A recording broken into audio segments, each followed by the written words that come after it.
Ayan, good morning. Pwede po bang, before we start, palakpakan muna natin si Lord.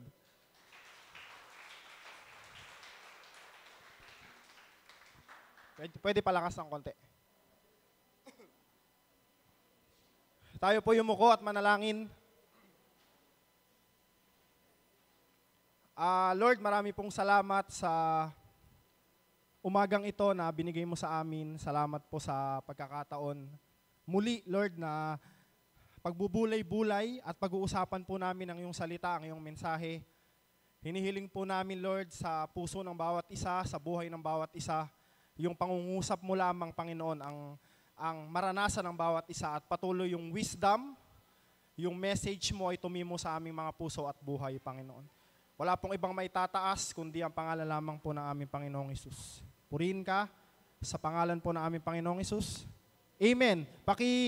High five mo muna yung katabi mo. Pakisabi, summer na.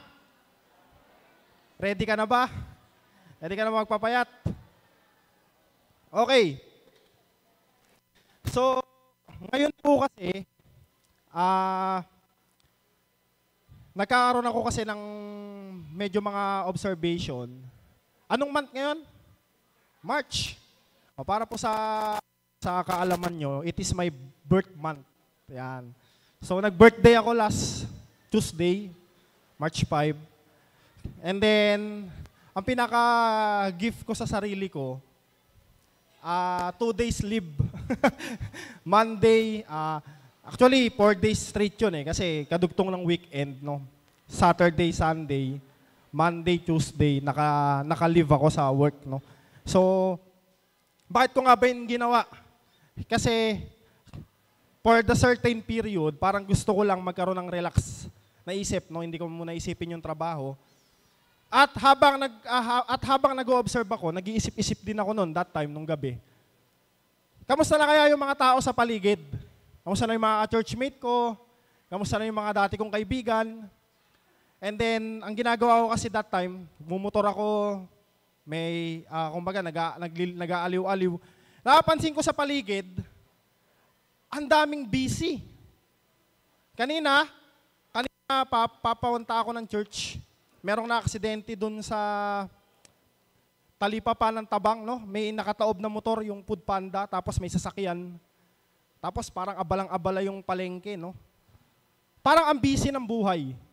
Tapos, this past few week was quite busy talaga sa ating lahat. Bakit? Meron tayong mga kakilala dati na nawala na, pumanaw. Meron akong nabalitaan na aksidente, na nagka-problema sa motor at nagpapasalamat tayo kay Lord. Minor, di ba? So ibig ko sabihin, ang daming pangyayari sa buhay natin. At even in church, kapag po nagbasa kayo ng mga documentary, lalo sa mga youth, sa mga leadership, ang dami sa church, umaalis. Yung iba, tumatalon-talon ng church. Yung iba naman, tumitigil na, hindi na nagpapatuloy. Bakit? Napapagod daw sa sobrang kabisihan, sa dami ng iniisip, sa sobrang loaded ng mind. At saktong-sakto, lahat kayo nandito ngayon, dahil ang pag-uusapan natin ngayon ay napakahalagang bagay pagdating sa buhay, spiritual, emotional, physical, pamilya at saan mang aspeto. Napakahalaga ng pag-uusapan natin. Ang topic o ang title ng pag-uusapan natin ngayon ay Mindset Control, Back to Basic. Okay. Pag po kasi sinabing mindset control, hindi po ito yung sinasabi na telekinesis, hindi po yung mga ganyan, no? Hindi rin po ito yung parang sa pamamagitan ng isip o kaya mong basahin yung isip ng iba tapos i-expose mo o kaya mong hulaan yung future ng isang tao. Hindi ito yung ginagawa sa Quiapo, okay? Ang ibig sabihin ng mindset control, pag po sinearch nyo yan, dictionary, Webster o kung saan man, ang ibig sabihin yan, influencing your mind for your way of living. Ini-impluwensyahan mo yung isip mo kung paano ka mabubuhay. Okay? At kung mapapansin nyo dyan, nilagay ko dyan, back to basic. Basic, ang ibig sabihin po niyan, ang kahulugan po ng word na yan ay starting point or pinakasimula. So kung tatagalugin natin to, starting point, mindset, control. Ayan. Influencing your mind kung ano yung iaak ng ating buhay. At alam nyo po ba, dyan sa mindset control, sinasabi ng Bible, merong isang part sa Bible na pinapatukuyan niya paano dapat tayo mag-isip. O ano dapat nating isipin, ano dapat nating gawin. Okay? Pero, bago natin pag-aralan yon, meron kasi akong narinig na isang preaching. Ang mga Kristiyano daw ngayon, choosy Christian na ang tawag. Hindi na raw tayo born-again Christian. Usually, choosy Christian. Bakit? Tignan mo yung katabi mo. Mukha bang choosy? O juicy? Alam niyo kung bakit? Ang Christian, sino rito nakakain na sa Jollibee? Taas ang kamay. Jollibee, taas ang kamay siya nakakain. Uy, ang dami. O sige, sa Shakey's. Dami rin. Sa Amelitos. O sino nakakain sa Amelitos? Dami. Sa McDonald's. Sino na nito nakaranas umorder doon sa cashier ng McDonald's tapos magtuturo ka? Nakara-experience naman na. Siyempre naman, di ba? Paano ginagawa nyo? Pwede bang kung ano yung best offer nyo, yun na lang po, tapos bayad ka na. Hindi, di ba? Wala nang ginagawa. Choose, mimili ka, no? Pengi po ng isang one-piece chicken with fries. Dagdagan po natin ng halo-halo. McDonald's may halo-halo ba yun? Dagdagan po natin ng extra chicken burger. Ganon, no? At sino naman po dito, mga nanay, tatay? Kasi youth, typical, meron ito eh. Sino po dito yung mo-order na sa Food Panda? Gamit ang cellphone, nagpapadeliver. Grab. Bike, bisikleta. Wala. So, ibig ko sabihin, ang ginagawa rin natin kapag bibili tayo, mamimili. Choosy Christian. At ang nakakalungkot, that's the nature of men na ngayon. No? Kasi napakadali na eh. Papadeliver ka, pagka gusto mong kumain, wala ka pang luto, order ka, mamimili ka lang. Pero ang Kristiyano daw, ba ang level? Kasi even in the Bible, nagiging choosy. Even in the preacher, nagiging choosy. Even in the churches, nagiging choosy. Bakit? Ang Kristiyano daw, parang ito, magaling tong preacher na to. Pag ito ang preacher, hindi ko. Ang Kristiyano daw ganito, etong churches na to, ang daming programa. Ang ganda ng sistema. Dito ako aaten kasi dito sa church na yun, wala. Hindi ko ma-appreciate. Choosy.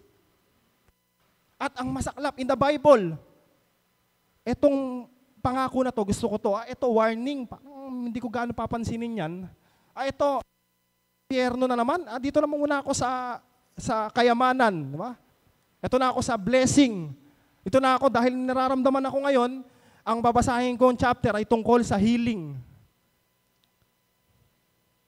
O dahil hindi ako okay financially, kailangan ko ng preacher na magbibigay sa akin ng mensahe na pagpapalain ako. Ganyan daw ang Christian. Totoo ba yan? Tignan mo mga katabi mo. Ganun ba? Narinig lang natin yun no?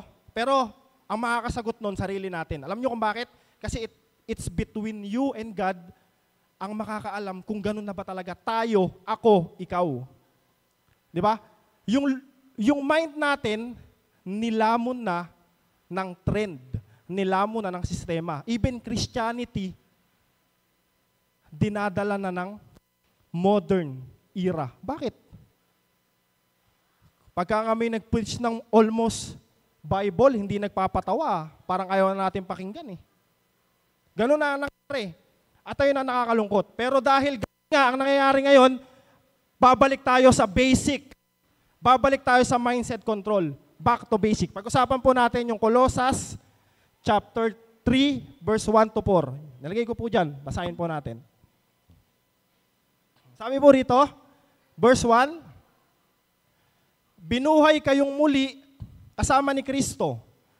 Kaya't ang pagsumikapan ninyo ay ang mga bagay na nasa langit na kinaroroonan ng Diyos. Isaisip ninyo ang mga bagay na panlangit. Take note, isaisip ninyo ang mga bagay na panlangit, hindi ang mga bagay na panlupa, sapagkat namatay na kayo at ang tunay na buhay ninyo'y natatago sa Diyos kasama ni Kristo.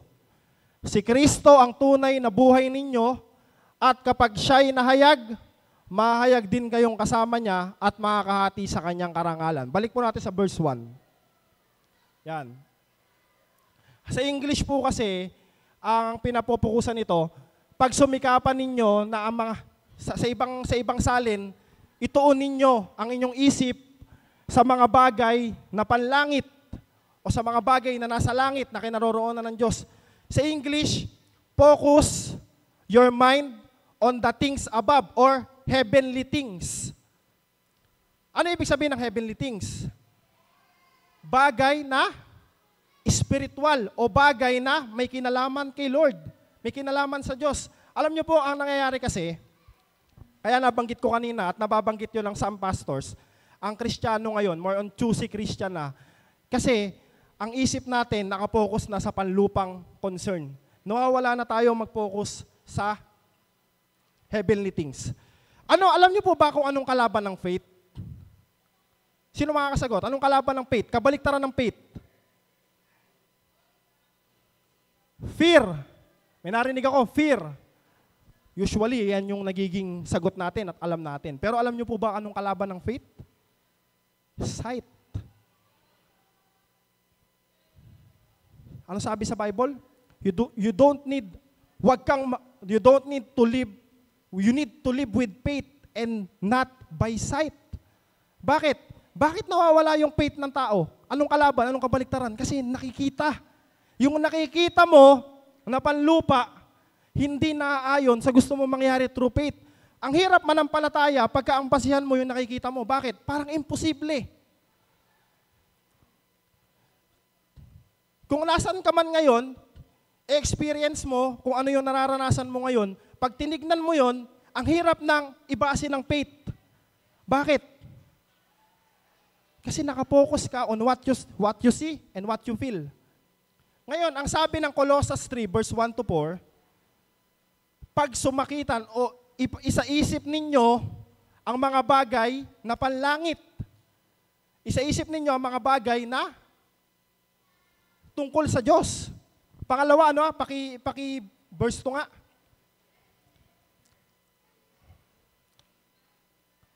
Isaisip ninyo ang mga bagay na panlangit, hindi ang mga bagay na panlupa. Okay. Point number 1 na dapat nating maintindihan. Mindset control, back to basic. Point number 1, don't wait for an outside miracle to change your mind situation. Okay. So, kamusta na ba ang way ng pag-iisip natin ngayon? Alam niyo po ba, sino rito nakakilala kay Satan? Sino nakakilala kay Satan? Kay Satanas. Pakitignan mo ang katabi mo. Hindi yan, ha? Si Satan, alam niyo ginagawa? Nag-i-input siya ng kasinungalingan. Saan? Sa isip natin. Ang yung kasinungalingan na yon, nagke-create ng feeling. Kapag si Satan may nilagay na kaisipan sa ating isip, yung kaisipan na yon nagiging feeling. And that feeling will be a way of life. Nagiging basihan na ng buhay. Okay? Kaya papansinin nyo dyan, don't wait for an outside miracle to change your mind situation. Ibig sabihin, huwag kang maghintay na isang iglap bago na isip ko. Isang iglap, hindi na ako negative mag-isip. Isang iglap, hindi na ako takot. Bigla, pagising ko, bigla na lang, okay na ako mag-isip, positive na, nakapokus na sa Diyos. Hindi ko na iniisip yung problema. Hindi ganon. Hindi ka pwedeng maghintay ng outside miracle. Anong kailangan mong gawin? Kailangan mong kumilos, kailangan mong mag-mindset control. Ano? Back to basic.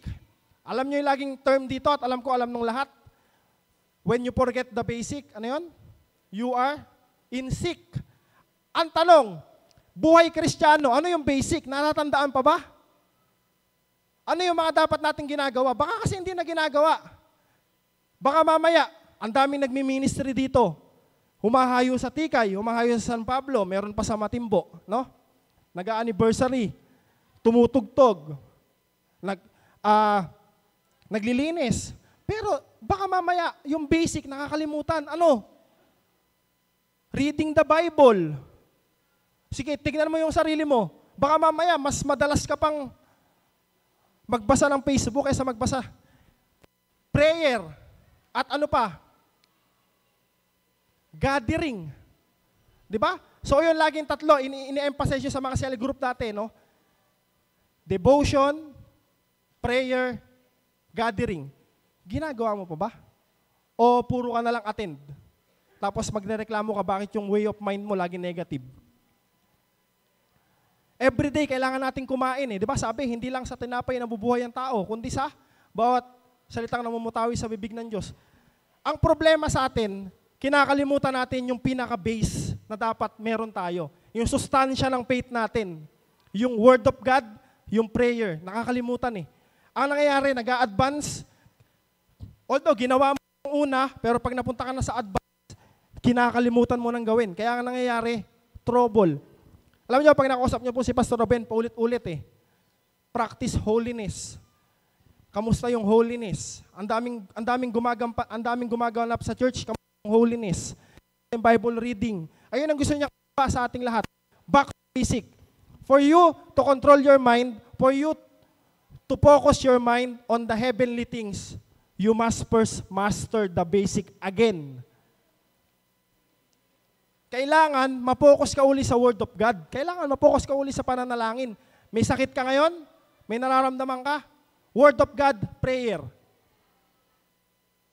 Kapag ka kasi nangyayari sa'yo yan at wala kang Word of God and prayer, ano nangyayari sa'yo? Negative. Isip ka ng isip, worry ka ng worry. Anong sabi nung may nabasa ako sabi, when you worry, the more you hurry in the cemetery. When you worry, the more you hurry in the cemetery. Mas lalo ka mapapabilis. Bakit? Isip ka ng isip ng walang kabuluhan. Pinipilit mong kontrolin yung mga bagay na hindi mo naman kontrol. Ang sabi ng Colossus, verse 1-2, isaisip mo yung mga bagay na panlangit at hindi panlupa. Okay? Ngayon, ganito. Ganito kasi nangyayari sa atin, no? Mayroong isang... Actually, dalawa sila, no? Magkapatid, no? Merong magkapatid, merong panganay, merong bunso, no? Siyempre, panganay mas malaki, bunso mas maliit. Yung panganay, gusto niyang turuan yung bunso ng lesson. Pero ang lupit niya magturo, no? Yung panganay, yung bunso, sabi niya, bunso, tara, pasyal tayo sa bukid. No? Habang naglalakad sila sa bukid, gitna ng bukid, nakakita siya ng magsasaka, may hawak na lubid, may daladalang baka. Malaki yung baka. Yung baka nakatali sa leg. Kung saan magpunta ngayon yung magsasaka, susunod yung baka. Hawak-hawak niya yung lubid no? Minsan pumipumiglas pero hinahatak. Susunod pa din. Ang sabi ng panganay, bunso, nakita mo ba yan? Magsasaka, saka baka. Tatanungin kita. Kung ikaw ang tatanungin ko, sino dyan ang sumusunod? Yung baka o yung tao? Ano po sagot nyo? Sabi ng bunso, hinahatak ko. Hawak-hawak niya yung lubid, sumusunod yung baka kung saan magpunta yung tao. Di yung baka yung sumusunod. Sige, tayin mo ako dyan Ginawa ng panganay, gumawa ng gunting. Yung malaking gunting, yung panghalaman, ginupit yung lubid. Nung ginupit yung lubid, yung baka tumakbo. Hinabol ngayon ng magsasaka kung saan magpunta yung baka. Hanggang yung baka, lumayo at nawala. Sabi ng kapatid, nakita mo na. Hindi talaga yung baka yung sumusunod sa tao eh. Yung tao ang nagpupumilit na kontrolin at hilahin yung baka. Ano ngayon? Ano ngayon meron sa kwento na yon? Ayun yung utak natin. Ganon tayo mag-isip. Alam niyo kung bakit? Yung baka, yun yung mga bagay na hindi naman interested sa'yo, pero pinipilit mong ilagay, itali sa utak mo, at pinipilit mong kontrolin. Kaya bumabagsak ang pananampalataya natin. Kaya tayo nahihirapan. Kasi may mga bagay sa buhay natin na ang Diyos lang ang may control, pero gusto mong kontrolin. Ginagapos mo at tinahatak. No? Pero, nung pinutol, nag-disappear, kumawala, ano mangyayari? Mawawalan ka na ng hatak-hatak. Mawawalan ka na ng dala-dala. Bakit? Kasi pinutol mo. Ito po yung sinasabi ko na, don't wait for an outside miracle to change your mind situation. Kailangan mong magdesisyon. Sabi ng verse 1 to 2 ng Colossus, you need to focus on the heavenly things. You need to focus. Sino na rito nakapag-usap kay Pastor Jello, kay Pastor Ray, o kay Jojo na hingi ng advice? Sino nakagawa nun? For example, Pastor, meron po akong gustong simulang negosyo. Pastor, magpapakasal na po ako. Ba naka-experience na ng ganon? Pastor Jello, pwede po ba mangutang? Kuya Jojo, pwede bang humingi ng advice kasi bala ko mag-resign? Alam nyo kung ano ibabalik sa inyo? Papangunahan ko na kayo bago kayo maghingi ng advice. Sasagot ng mga yan, ipag-pray mo. Tama ba? Ano hinihingi mo ng advice? Ipag-pray mo bago ka mag-desisyon. Kung mapapansin nyo, yung mga leaders natin, kapag ka meron kang hinihingi, meron kang gustong, naguguluhan ka sa isip mo at gustong malinawan, saan ka binabalik? Sa basic.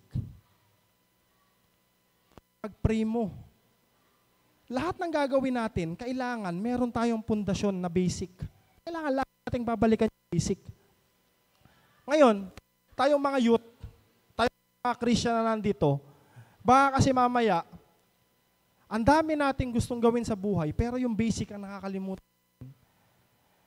Kaya ang nangyayari sa atin, yung mind situation natin, wasak, sira, mahina, negative.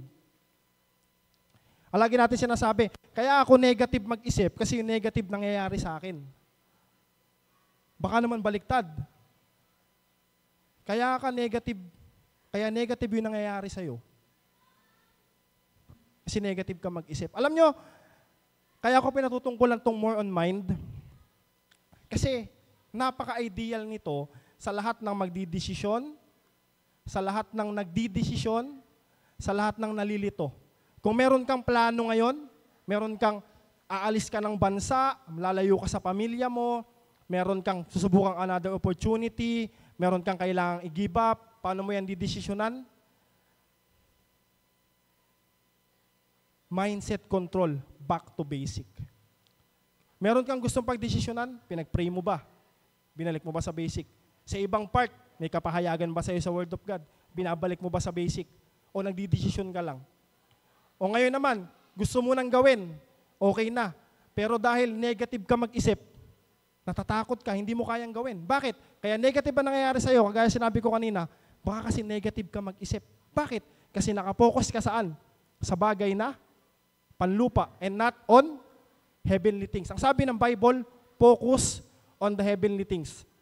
At ang masakla pa doon, kapag ka nakapokus tayo sa bagay na panlupa, more on trend, more on sin ang nakikita natin. At yung sin na nakikita natin nagiging normal. Meron akong kilalang vlogger. Ang tawag sa team nila, Team Payaman. Malamang kilala nyo to. Meron doon, ayoko naman, hindi naman ako papangalan, no? Meron doon, girlfriend, boyfriend sila. Tapos the rest ng mga kasama nila, kinakasal na. Pero sila, hindi pa sila kinakasal, pero nagli-live-in sila. Minsan napag-usapan namin yan sa opisina. Bakit kaya hindi sila kinakasal? No? Magkakasama sila sa kwarto, magkakasama sila sa bahay, pero hindi sila kinakasal. No? Ang sabi sa akin nung isa kong kaopisina, ay hindi. Sikat kasi yan. Sila yung pinakasikat sa tropahan. Ipapakasal muna nila lahat kasi sila yung pinaka-ingrande. Okay, totoo naman. Pero napapansin ko, habang nagtatagal na kwentuhan, inaabogado niya. Pinagtatanggol niya na sa akin. Yung dalawa na yon na hindi ko naman tinutuligsa, I'm just asking, but they are protecting. Pinagtatanggol niya na. Okay lang yun. Talagang ganon. Pero sabi ko, kung Bible ba pagbabasehan? Hindi. Pinagtatanggol na eh. Alam niyo kung bakit? Ang situation ng mind niya, naging normal na. Na-normalize na ng panlupa. Even yung mga bagay na ayaw ng Bible, gusto nilang inormalize na. Bakit? Because ang tao, Christian yung kausap ko ang Christian nakapokus sa panlupa. Hindi na sa heavenly things. Paano kung ganito yung situation? Kung paano yung ganito yung situation, okay, naiintindihan kita. Pero binalik mo ba sa basic? Paano kung meron akong ganito? Meron kailangan pang ganito, hindi pare. Okay, sige, gigets ko. Pero babalik tayo sa basic. Pinapanalangin mo ba na maayos yan? Anong kapahayagan ng Panginoon? Don't wait for an outside miracle to change your mind situation. You need to act. Sabi ng Hebreo 13 verse 3, may pinalagay po ako dito Sa halip, magpapaalalahanan kayo araw-araw habang may panahon pa upang ang sino man sa inyo di madaya at maging alipin ng kasalanan. Yun, parang ibang version, no? Kasi sa version ng pinapalagay ko sana, mayroon kasing nakalagay diyan, ang iba sa inyo'y hindi masanay sa kasalanan o hindi maging bato sa kasalanan. Ibig sabihin, habang tumatagal ang puso natin, nagiging bato sa kasalanan. Bakit? Pagka ang mali, lagi nating ginagawa yung mali, nagmumukha ng tama, nadja-justify na, nagiging okay na, nagiging excuse na. Bakit? Bato na yung puso Iba na yung mind situation mo Kasi panlupa, hindi ka na nakapokus sa heaven, hindi ka na nakapokus sa Panginoon. Nakapokus ka na sa sarili mo, sa panlupa. Point number 2, tingnan nyo to. Ito napakahalaga. Stop believing that you can control your thoughts. Baka kasi mamaya, ayan ang kaisipan mo, isip ko to Sabi po sa science, each day, merong 70,000 thoughts ang pumapasok sa ating isip. 70,000, take note. Pero sa 70,000 thoughts na yon, ikaw ang mamimili kung alin ang i-stay mo doon, kung alin ang paninindigan mo doon. At yung paninindigan mo na yon, that makes a feeling and that feeling will make a life. Yun yung mararamdaman mo. Pansinin mo. Alam niyo po, nung ako na-aksidente sa motor, sa Memplang, ang dami kong sugat dito, saka dito. Hindi ko nakikita, hindi ko nararamdaman. Tinatayo ko lang yung motor, tapos sorry ako sa pare, kasi nabangga ko pare Dito, sabi ko, pupunta lang po ako sa tatay ko. Nung nakita ko ang dami kong dugo at dami kong sugat, bigla ako napaupo. Bigla ako nasaktan. Bakit? Kasi nakita ko na, nagdesisyon na ako na yun na isipin ko. Pansinin nyo pag merong masakit sa inyo at di nyo ganong napansin, nawawala. Pero pag pinagpukusan nyo ng isip nyo, napakasakit, napakahirap. Ganyan daw. Sabi ni Doc Atoy, no? Si Doc Atoy kasi is more on cancer, neuropathic medicine. Ibig sabihin, naniniwala siya sa natural remedy, hindi sa mga gamot, no? Sabi niya, yung cancer, sa kanya ko lang narinig to yung cancer, kine-create yan Mari, mga stage 1, lumalala, naging stage 4. Kasi pag nalamang may cancer, lumalala. Kinecreate ng mind yung cancer cells, lumalawak, kumakalat. Kaya lumalala. Dahil sa mind. Isa ang factor ang mind. Kaya ngayon, stop believing that you can control your thoughts. Maliwanag na maliwanag po, sabi sa verse 3, namatay na kayo at ang tunay na buhay ninyo ay nakatago na sa Diyos kasama ni Kristo. So, patay na tayo eh. Hindi na tayo yung dating tayo eh. Ibig sabihin nito, nakatago na tayo sa kasama ni Kristo. So, dapat na didesisyon na nating maging thoughts ng ating isip ay more on Word of God. Sabi sa Pilipos, tingnan niyo po yung Pilipos, maliwanag na maliwanag dito na merong ine-expect sa atin ng Diyos. Sa wakas, mga kapatid, Pilipos 4 verse 8, sa wakas, mga kapatid, dapat maging laman ng inyong isip ang mga bagay na karapat-dapat at kapuri-puri, mga bagay na totoo, marangal, matuwid, malinis, kaibig-ibig at kagalang-galang. Dapat maging laman ng inyong mga isip ang mga bagay na ito. Dapat. So, ibig sabihin, dapat. You have control. Meron kang free will. Meron kang way to choose. So dahil choosy ka, dahil choosy Christian ako, ang piliin natin yung mga sinasabi na to. Karapat-dapat at kapuri-puri, bagay na totoo. In short, heavenly things. Hindi yung panlupa. Meron po akong, kasi sa Cubao po kasi ako naka-stay in eh. Nakakatuwa yung tinitirhan ko doon, alam nyo? Kasi yung first job ko, katrabaho ako sa Abesco, kasama ko siya sa trabaho. Meron siyang pamilya, meron siyang asawa, doon din nagtatrabaho, at meron siyang 2 anak. Halos kaedad ko yung mga anak niya, 2 lalaki.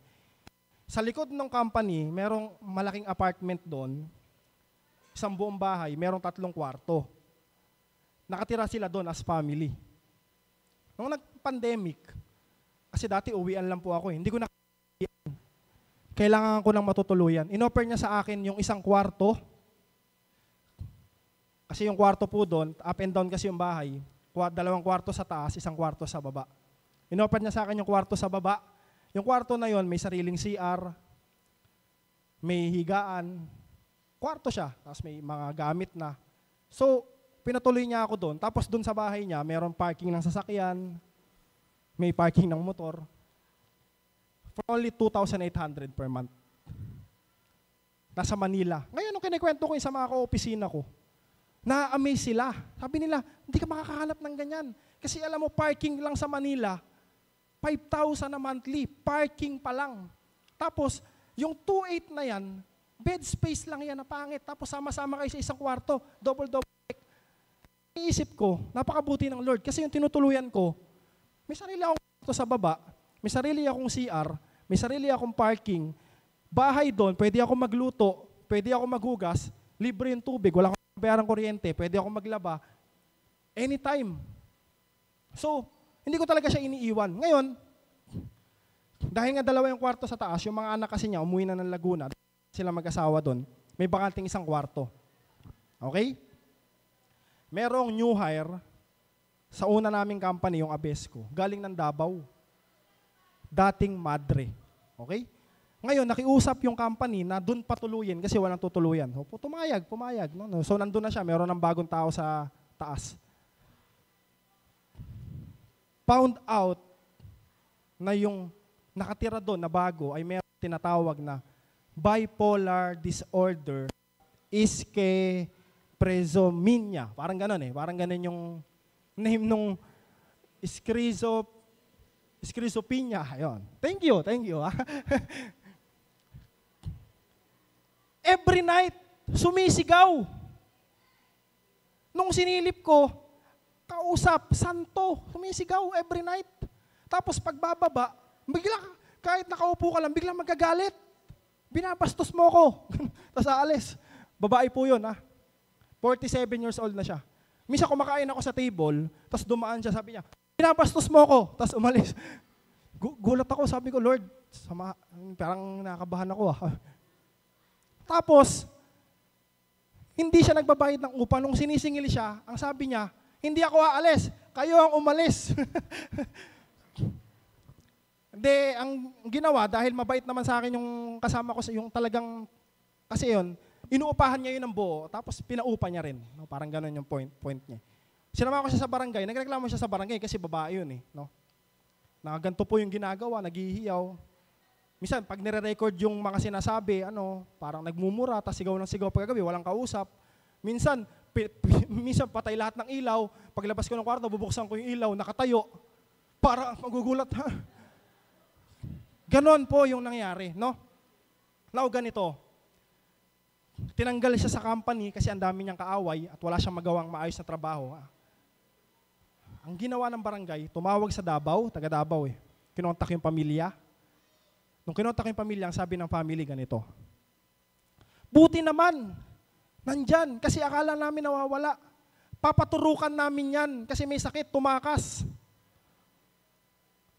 Ngayon, tumingin ng tulong sa DSWD, humingi ng tulong sa mental hospital, sinundo, no? Nung sinundo siya, kita ko meron yung damit niya nakabalot ng isang sako. Sabi niya sa nanay, sabi niya sa mga kapatid niya na sumundo, bakit kayo pumunta rito? Hinihintay ko yung sundo ko, ikakasal ako. Sabi niya, ikakasal ako kay Atty. Meneses. Sabi niya. Yung Atty. Meneses, asawa po yun ni Sara Duterte. No? Pag sinearch nyo. Hindi, umuwi na tayo, hinatak. Hanggang nakauwi na siya ng Davao. Creepy, no? Kausap ko yung kapatid, kausap namin. Sabi ko, ano po nangyari sa kanya? Alam mo, sabi niya, mga anak, pasensya na kayo. Alam mo yan, matalino yan. Ikakasal dapat yan sa isang engineer. Hindi natuloy. Namatay yung engineer. After nun, na-depress siya, namatay yung nanay namin. Siya kasi yung bunso eh. Lahat kami may asawa na, siya na lang yung kasama ni nanay. After mamatay nung nanay namin, namatay naman yung tatay namin. Sunod-sunod yung nangyari. At nagkaganyan na siya. Nung naisip ko yun, bigla ako naawa. Hindi ako natakot. Bakit? Siguro, sabi ko, ito yung tao na to. Naniniwala siya, hindi niya kayang kontrolin yung thoughts niya. Nakapokus siya sa lupa, hindi sa langit. Ang hirap nung nangyari. Take note. Ang hirap eh. Pero, ang sabi kasi ng Bible, maliwanag na maliwanag, may ine-expect ang Diyos sa atin na isipin natin, anuman ang mangyari. Kasi, ang tao, ang tendency ng tao, kaya nahihirapan, in some case, kaya nababaliw. Sorry for the word. Alam niyo kung bakit? Kasi lagi nating kinokontrol yung hindi naman natin kayang kontrolin. Lagi mong wino-worry, yung hindi mo naman dapat kontrolin. Hindi mo naman, wala namang magagawa kung mag-aalala ka.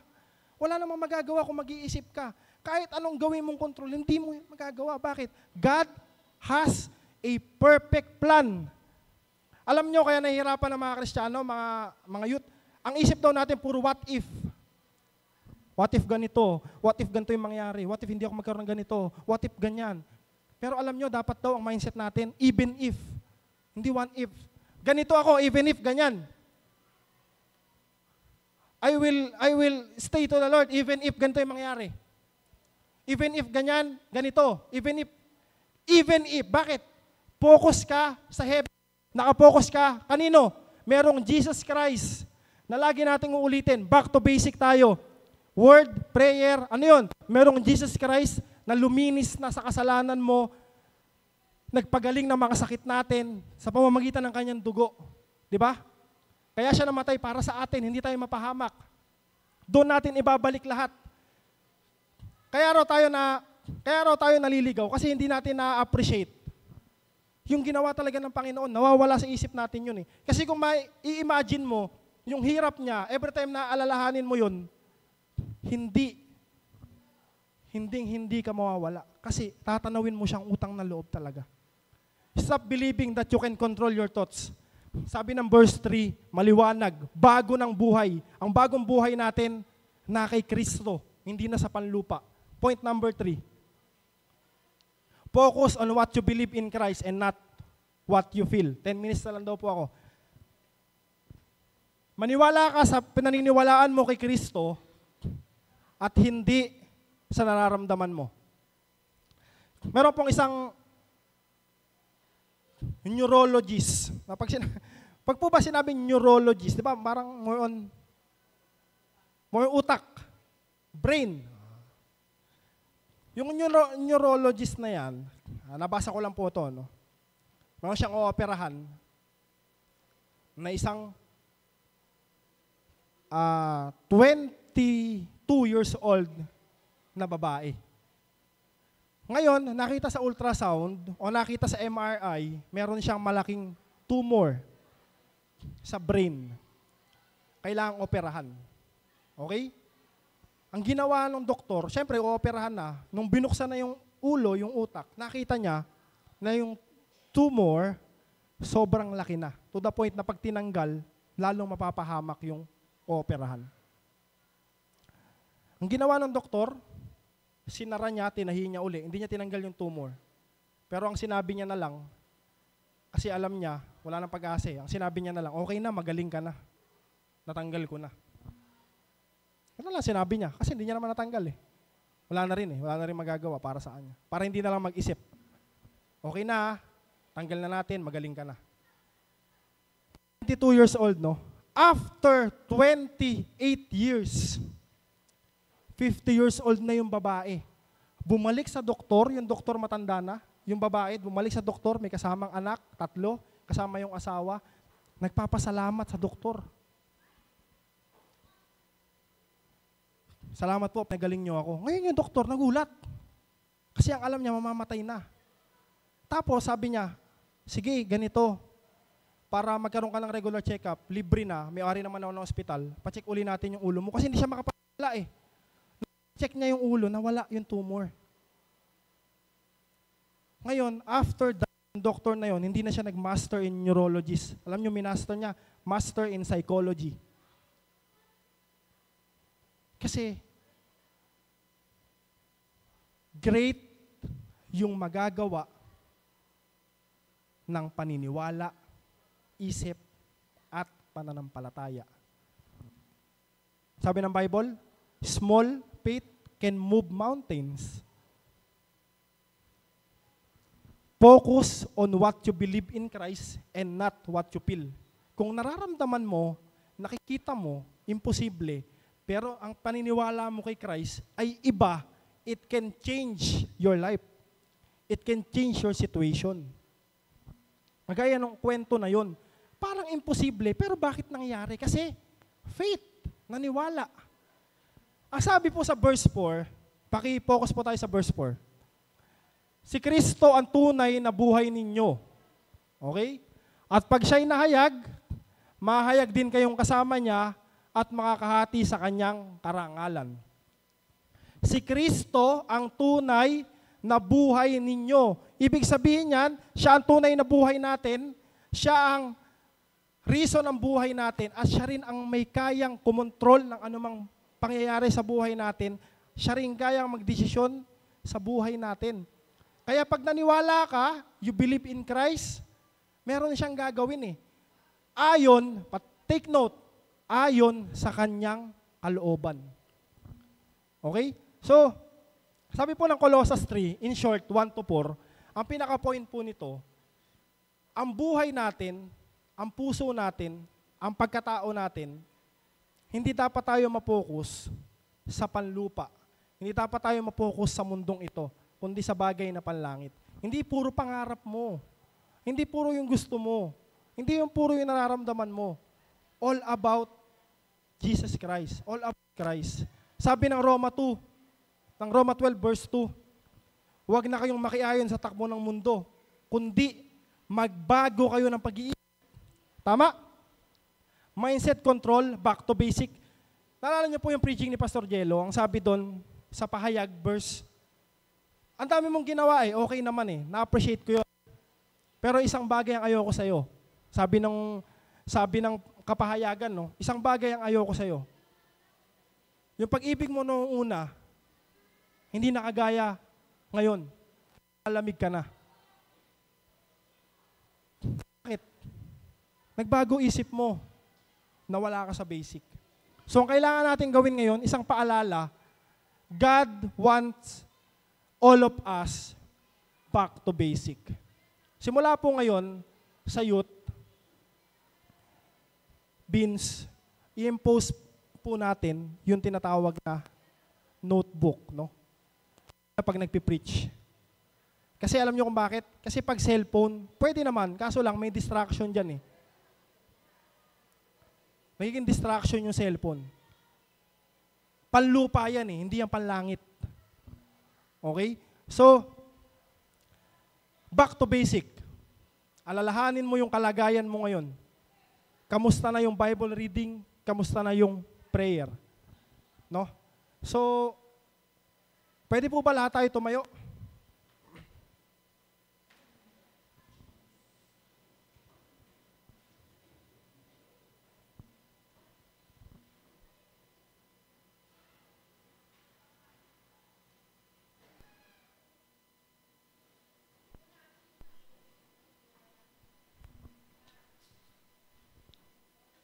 Sabi po sa point 3, confess focus what you believe in Christ and not what you feel. Hindi dapat natin sabihin o isipin kung anong nararamdaman natin. Learn to speak God's word instead. Every time na meron kang pinagdadaanan, meron kang gagawin, meron kang inaalala, ang number one na dapat mong balikan, word of God. Number one na dapat mong i-consider, anong sinasabi ng Diyos. Anong sinasabi ng Diyos? Nainis ako, nagalit ako. Anong sinasabi ng Diyos? Tama ba to? May mga bagay ako pagdidesisyonan. Anong gusto ng Diyos?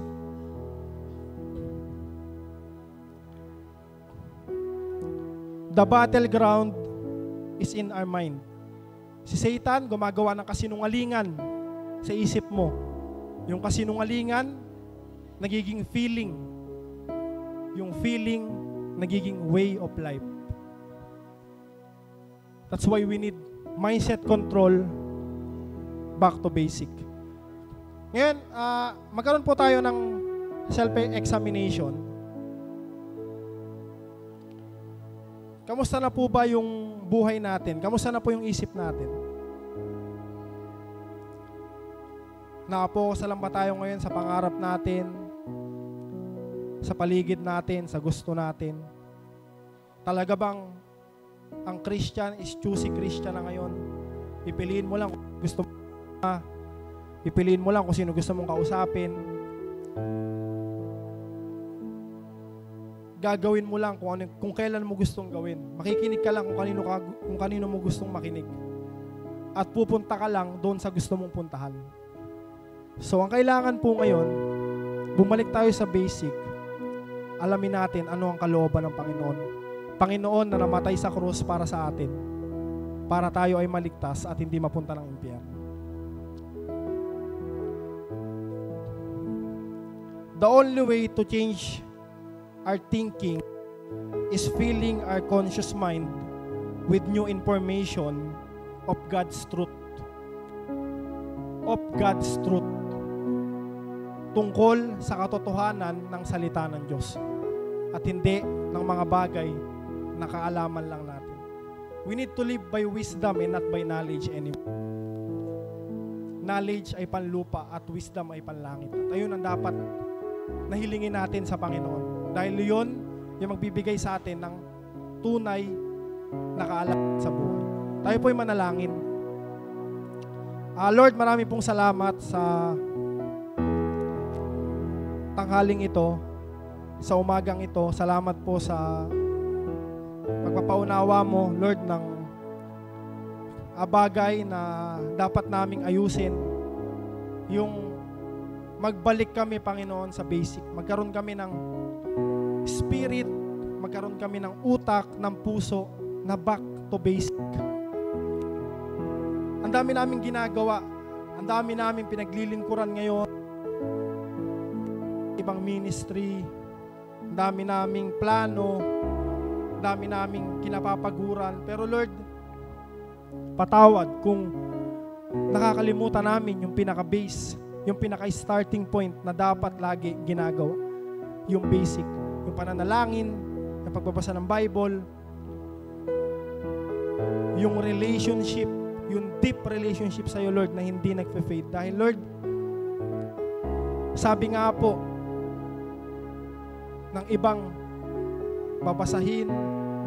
Sabi nga po ng ibang survey, ang quality ng Christian nowadays ay bumababa dahil nakapokus lahat sa panlupa, nakapokus lahat sa bagay na nakikita at nararamdaman. Hindi na napopokus sa bagay na panlangit at sa pananampalataya. Lord, baguhin mo po kami, ang GCM San Pablo, ang Galilean, Lord, mapokus kami, Lord, sa holiness, Panginoon. Mabago yung isip namin, magkaroon kami ng mindset control na nakapokus sa iyo. At Lord, patuloy naming nadalangin ang bawat isa, ang bawat lingkod mo na nandirito, ang iyong mga anak na nagpapagal. Lord, dumihiling po ako. Nagdedeklara po kami, Panginoon, ng pagbabago ng buhay, pagbabago ng puso, pagre-restore ng isip, pagre-restore ng buhay, Panginoon. Meron man po sa iyong mga anak, Lord, na nakakaranas ng bighati, ng hirap, ng sakit, ng doubt, ng pangamba. Lord, hinihiling ko yung comfort. Hinihiling po namin at dinideklara yung kagalingan, Panginoon. Lord, hinihiling din po namin, Panginoon, in Jesus' mighty name, Lord, yung provision, yung pagkaunawa, yung wisdom, ibigay mo sa iyong mga anak, Panginoon. Yung decision making, yung lakas, at gift of repentance, Panginoon, sa iyong anak na nandirito. Lord, yung kasalanan na nakatago, yung kasalanan na hindi hinahayag, pilit tinatakpan ng paglilingkod, Lord, we ask for gift of genuine repentance, Panginoon. We ask for gift of deliverance, Panginoon. Na patuloy makakilos ang iyong banal na Espiritu sa church sa church na ito, sa amin, at lagi sa lahat ng tatayo, lahat ng kakanta, lahat ng magmi-ministry, Lord, sasama ng iyong banal na Espiritu. Hindi kami magiging kasiraan, hindi kami magiging hadlang, hindi kami magiging butas dahil sa mga kasalanan na ginagawa. Kundi, Lord, kami ay babaguhin mo at ire-restore mo dahil lahat kami, Panginoon, babalik sa pinaka-foundation, ang iyong salita, Panginoon, at ang malalim na relasyon sa iyo, Ama. Lord, hinihiling po namin yung pagtuturo at pangunguna mo sa amin. At patuloy sa pamilya ng bawat isa na wala rito, yung salvation na kanilang buhay ay dinideklara namin. Hindi matatapos ang kanilang buhay dito sa lupa nang hindi nakakakilala sa iyo, Panginoon.